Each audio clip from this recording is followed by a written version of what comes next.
से पहले नजर डालते हैं अब तक की बुलेटिन। बिल्कुल मुल्क भर की तरह विहाड़ी में भी रेस्क्यू 1112 9 मुहर्रम अल हराम के जुलूस और मजालस में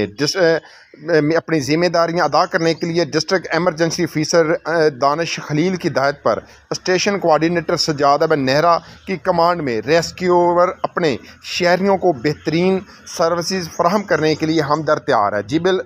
बिल्कुल रेस्क्यू 1112 के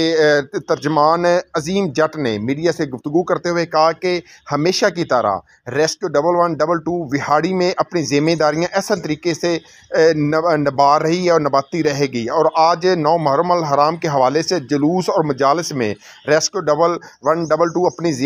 तमाम जिम्मेदारियां ऐसा तरीके से निभाएगी। जी